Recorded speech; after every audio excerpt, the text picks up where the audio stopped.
죄 멀리하기. 연중 제26주일에는 마르코 복음서 9장 38절부터 48절을 읽고 묵상하고 나누고자 합니다. 오늘 복음서에서 예수님께서는 당신을 믿는 이 작은 이들 가운데 하나라도 죄짓게 하는 자는 연자매를 목에 걸고 바다에 던져지는 편이 오히려 낫다고 말씀하십니다. 오늘 복음서는 크게 두 부분으로 나눠져 있습니다. 첫 번째는 예수님을 반대하지 않는 사람은 예수님을 지지하는 사람이다 라는 부분과 죄의 유혹을 단호히 물리쳐라 라는 부분인데, 마태오 복음서에서는 18장 6절부터 9절, 루카 복음서에서는 17장 1절부터 2절에서 두 번째 죄의 유혹 부분을 따로 나눠서 다루고 있습니다.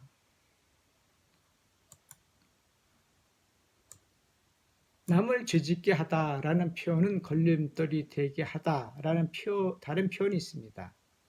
마태오는 세상이 사람을 죄짓게 만들고 남을 죄짓게 하는 일을 하는 사람이 있다고 여겼습니다. 불행하여라. 남을 죄짓게 하는 일이 많은 이 세상, 사실 남을 죄짓게 하는 일을 하는 사람, 18장 7절. 남을 죄짓게 하는 일을 하는 사람은 누구일까요? 그 사람은 의도적으로 그 일을 했을까요? 아니면 아무런 의도가 없을까요?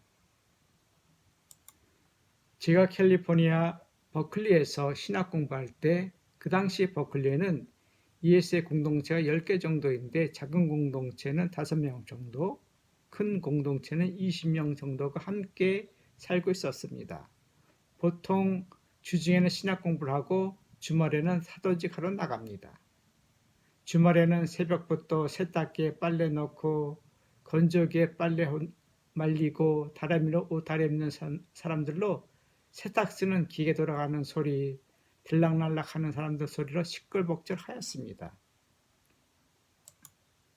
세탁소는 방음이 잘 되지 않아 주말에는 늦잠을 자려는 사람들은 늘 세탁실에서 들려오는 소리로 늦잠을 방해받고, 참다 못한 사람들은 가끔 잠옷 바람을 들어와 좀 조용히 해달라고 볼멘 소리를 합니다.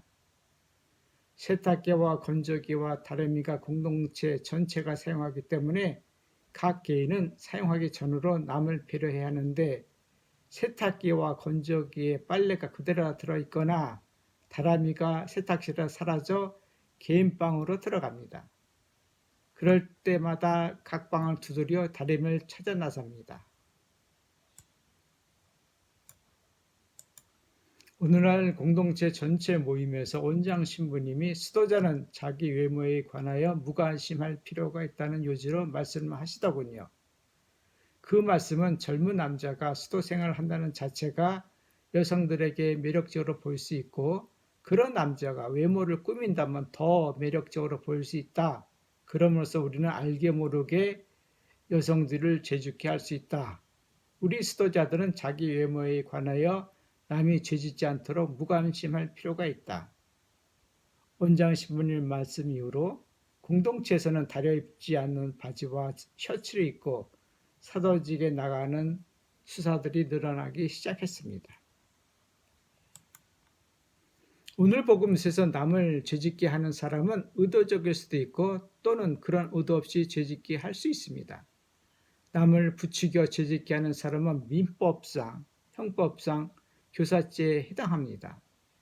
200주년 번역에서는 죄짓게 하다라고 하였지만 옛글 번역에서는 남을 실족해 하다라고 하였습니다. 죄라는 말이 법률적 의미와 양심적 의미가 있는데, 옛글에서는 실족하다 하였는데 앞서 말씀드린 바 죄짓다라는 다른 표현이 걸리돌에 넘어지다는 옛 의미로 옛글에서는 그렇게 번역한 듯 합니다.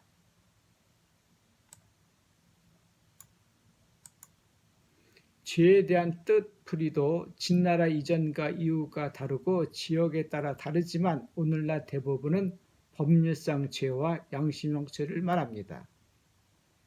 이스라엘 모세가 난 이야기는 탈출기에 나와 있습니다. 모세가 태어날 무렵 이집트 땅에 살고 있는 히브리 사람들의 숫자가 늘어나자 이집트 왕은 히브리 산파들에게 불러 이렇게 말합니다. 히브리 여자들이 해산하는 것을 도와줄 때 아들이면 죽여버리고 딸이면 살려두고라 1장 16절. 그러나 산파들은 하나님을 경외하는 마음에서 이집트 임금이 분부한 대로 하지 않고 산의 아이들을 살려주었습니다. 19절. 히브리 산파들은 하나님을 경외하는 마음이 있었기에 이집트 임금이 분부한 대로 하지 않은 것입니다. 이집트 임금이 산파들을 불러 묻자 산파들이 이렇게 대답합니다. 히브리 여자들은 이집트 여자들과 달리 기운이 좋아 산파들이 가기도 전에 아기를 낳아버립니다. 이에 하나님께서 산파들을 잘 돌보아 주셨다. 20절. 하나님을 경외하는 사람, 마음을 가진 사람들은 위기를 넘기는 지혜를 가질 수 있고 하나님께서 잘 보살펴 주십니다.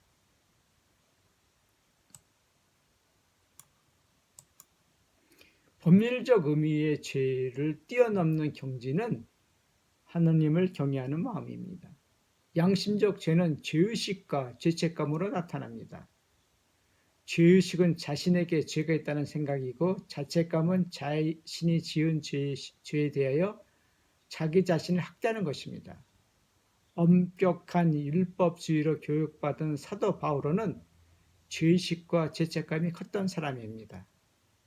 바오로는 자신이 그리스도를 받겠다는 죄책감에서 오랫동안 벗어날 수 없지만 로마서 8장 31절부터 39절에서 자책감이 치유되는 장면이 나오고 디모데오 전서 1장 15절부터 16절에서 예수님의 용서를 경험한 것이 나옵니다. 그리스도인들이 죄의식과 죄책감이 강하다는 크다는 것은 슬프고 가슴 아픈 일입니다. 아우구스티누스 스토의 출신 마르틴 루터는 스토회의 생활 중 죄의식과 죄책감에서 벗어나기 무척 노력했지만 벌을 주시는 하나님이 아니라 죄인마저도 사랑하시는 하나님을 체험함으로써 죄의식과 죄책감에서 해방됩니다.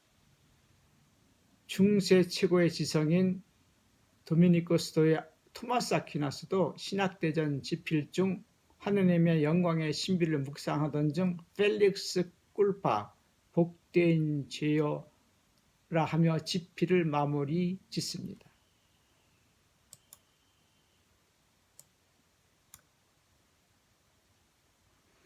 오늘 복음서를 묵상하면서 나누고 싶은 것은 남에게 죄짓게 하는 나의 생각과 말과 행위보다는 남이 공을 세울 수 있다는 일이 무엇일까 하는 생각과 말과 행위를 생각하시면 좋을 듯 합니다. 사전적 의미의 죄와 정반대표는 많이 있지만 남이 죄짓게 내가 하는 것보다도 남이 공덕을 쌓을 수 있도록 내가 할 수 있는 생각과 말과 행동을 내 마음에 와 닿습니다. 내가 죄짓지 않고 공덕을 쌓는 일도 중요하지만 남이 공덕을 쌓는 일이 더 중요하다는 마음이 역설적으로 더 아름다운 마음이 아닐까요? 고맙습니다.